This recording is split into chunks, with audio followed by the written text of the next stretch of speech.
Hi అండి. అందరికీ నమస్తే. నేను మీ గీత. 'Romantic boss' part 42. ఇక ఫార్మల్ షర్ట్‌లో సీరియస్‌గా హ్యాండ్ ఫోల్డ్ చేసుకుని వాల్‌కి ఆనుకుని ఆమెనే చూస్తున్నాడు. హలో మిస్ సెనోరిటా, మ్యారేజ్‌కి రెడీ అయ్యావా? అని అంటుంటే గజగజ వణుకుతూ ముఖంలో నెత్తురు చుక్క లేకుండా డోర్ వైపే చూస్తుంది బీస్ట్ బేబీ. నిఖిత వెంటనే చందన చూపులు గమనించి డోర్ వైపు చూస్తుంది. అక్కడెవరూ లేరు. మేడం ఎవరిని చూస్తున్నారు? అని మేడమ్మని పిలిచింది. చందు పలకలేదు. మేడం అని షోల్డర్ పట్టుకుని కదిలించింది. ఉలిక్కిపడి నిఖిత వైపు చూసి మీ మీ అన్న ఏ డ్రెస్ వేసుకున్నాడు? అని వణుకుతున్న గొంతుతో అడిగింది చందన నిఖితని. White పట్టుపంచె madam. ఎందుకు అడిగారు? అని అడిగింది. చందు అవేమీ పట్టించుకోకుండా డోర్ వైపు చూస్తుంది. ఆమె నుదుటి మీద చిరు చెమటలు పడ్డాయి. శాంత, భూమి కూడా కంగారుగా ఏమైంది చందు అని ఒకేసారి అడిగారు. శాంతిని చూసి మమ్మీ నీకు డోర్ దగ్గర ఎవరైనా ఉన్నట్లు అనిపించిందా? కంట్లో నీళ్లు కారుతుండగా అడిగింది. కూతురు ముఖం చూసి బాధగా డోర్ వైపు చూసింది. అక్కడ ఎవరూ లేరు. ఎవరూ లేరు కదరా తల్లి అని అంది శాంతి.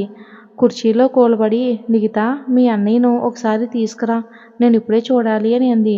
ఎందుకు మేడం ఇప్పుడు చూడకూడదు అని నిఖిత అంటుంటే చందు బాధ చూసి వేగంగా అర్జున్ దగ్గరికి వెళ్ళి పరుగులాంటి నడకతో బయటికి లాక్కుని వచ్చి మేడం చూడండి అని చందుని పిలిచింది. డోరు దగ్గరే ఉండి తల పట్టుకుని చైర్లో కూలబడిన చందు అర్జున్ని చూస్తుంది. పంచెలో ఉన్నాడు. వెంటనే తల పక్కకు తిప్పుకుంది. ఏమైందిరా, ఏం జరిగిందో అర్థం కాక నిఖితాని అడిగాడు. నిఖిల్ కూడా షాక్ అవుతూ నిఖిత ఏమైందని అడిగాడు. ఏం లేదని తల ఊపింది. అన్నా కొంచెం 20 మినిట్స్లో వస్తాను, వెయిట్ చేయి అని అర్జున్ నిఖిల్కు ఆన్సర్ ఇవ్వకుండా చందు రూమ్లోకి వెళ్ళి డోర్ క్లోజ్ చేసింది. అర్జున్, నిఖిల్ ఒకరి ఫేస్లో ఒకరు చూసుకున్నారు. ఇక నిఖిత చందు ఎదురుగుంటా వెళ్ళి చందు బాధ చూసి నిఖిత కూడా బాధపడింది.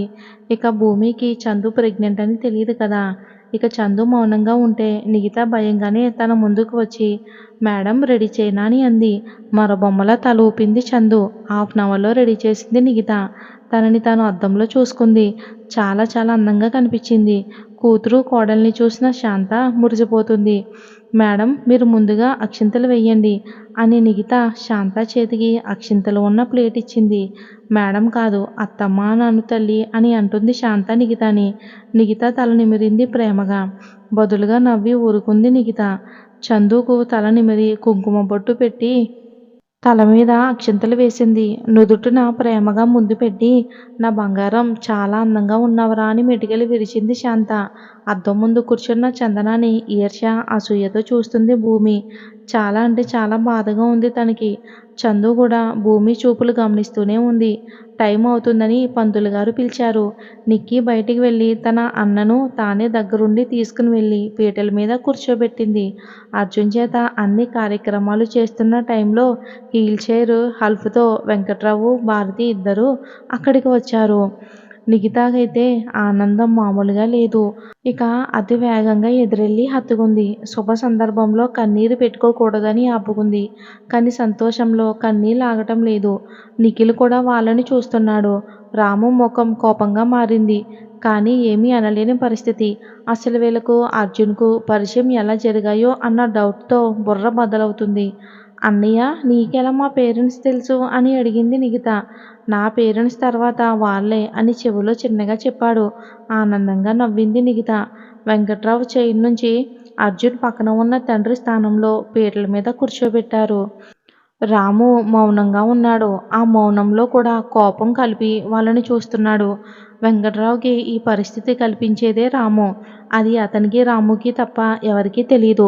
పూజ చేస్తున్నాడు అర్జున్. తన వాళ్ళు లేని లోటు స్పష్టంగా తెలుస్తుంటే కష్టంగా ముఖం మీదకు నవ్వు నప్పు తెచ్చుకున్నాడు. అమ్మా అమ్మాయిని తీసుకురండి అని పంతులుగారు అనడంతో నిఖిత కిందకు వెళ్ళింది. చేతిలో కొబ్బరికాయతో అందంగా ముస్తాబై మేలు ముసుగులు అర్జున్ ముందుకు వచ్చి కూర్చుంది చందన.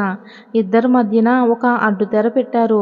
శాంత నిఖిత పేరెంట్స్ను చూడగానే అన్నయ్య గారు మీరెప్పుడు వచ్చారు అని ఆప్యాయంగా పలకరించింది శాంత. ఇప్పుడే వచ్చానమ్మా అని ఇద్దరు సమాధానం చెప్పారు. పంతులు గారు ఇద్దరి చేత్తో ఒక్కో కార్యక్రమం చేయిస్తున్నాడు. ఇద్దరి మనసుల్లో ఏదో కొత్త అనుభూతి, మరేదో భయం. ఇద్దరి గుండెల్లో తెలియని నొప్పి. ఎందుకో మరి. రాము, శాంత మన బేబీ పక్కనే కూర్చున్నారు. రాముకైతే ముళ్ళ మధ్యలో కూర్చున్నట్లు ఉంది. ఎదురుగా ఉన్న తన ఎనిమీస్‌ను చూస్తూ ఉంటే కోపం నశాలానికి అంటింది రాముకి. దానికంటే మేడపై నుంచి దూకి చావటం బెటర్ అనుకున్నాడు. దానంతటికీ కారణం నిఖితానే అయ్యుండొచ్చు.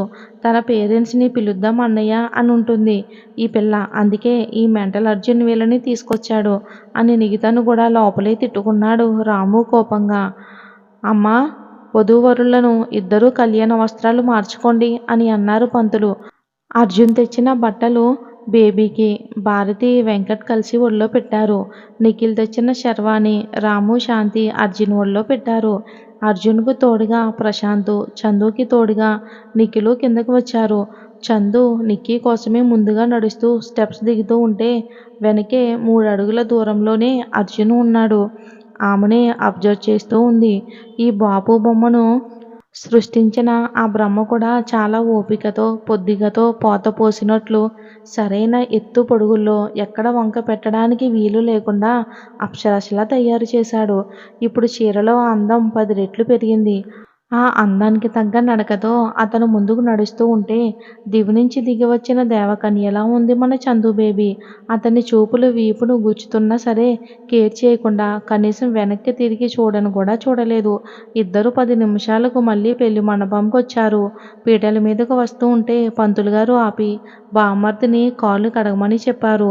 రాము షాకు. నా కొడుకు అర్జున్ కాలు కడగాలా అంటుంటే మన బంగారం, మనం ప్రాణమైన బిడ్డనే ఇస్తున్నాం. అల్లుడు గారు కాలు కడగాలి కదండి అని అంది శాంత. ఏంటి డాడీ, నేను తగ్గాను, మీరు తగ్గారు, నా కోసం వాడెందుకు నిఖిల్ తగ్గాలి అని మనసులో అనుకుంటూ జల్లెడలాంటి తెరలో నుంచి అర్జున్ని చూస్తుంది. ప్రీసకి చూపులు తెలిసినట్లుగానే అటుగా తల తిప్పుకుంది బేబీ. ఎంతటి గొప్పవాళ్ళైనా చెల్లెళ్ళు అక్క కోసం కాళ్ళు కడగాలి. అది ఆనవాయితీ. అదే ఆడబిడ్డ అత్తవారింట్లో సుఖం, క్షేమం, ఆయురారోగ్యాలతో ఉండడానికి చేసే ఒక ఆశీర్వాదం.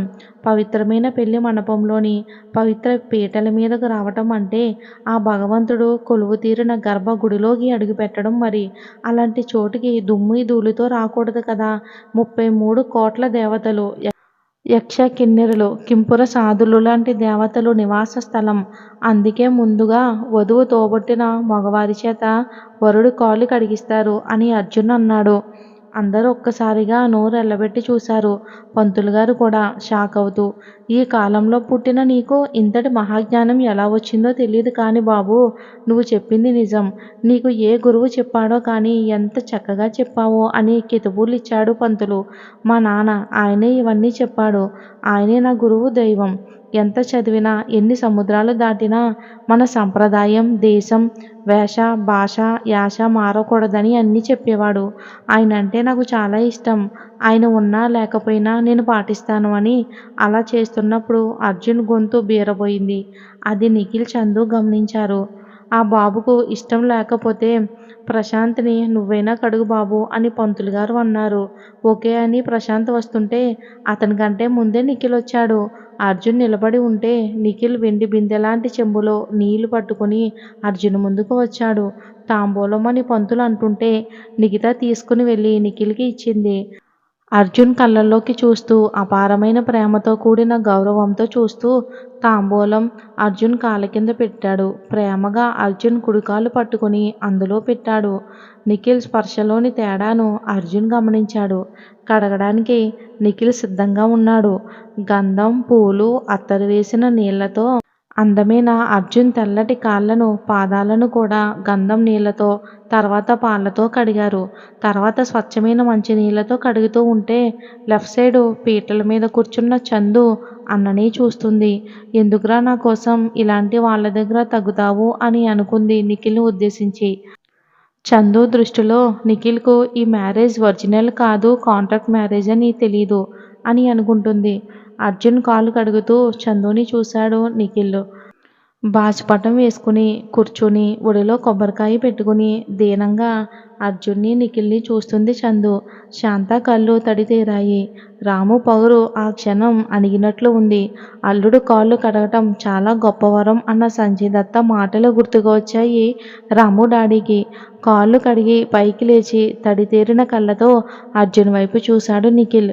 పరిస్థితులు ఏమైనా తన చెల్లెను వదలకు అని ప్రాధేయపడినట్లు ఉన్నాయి ఆ చూపులు.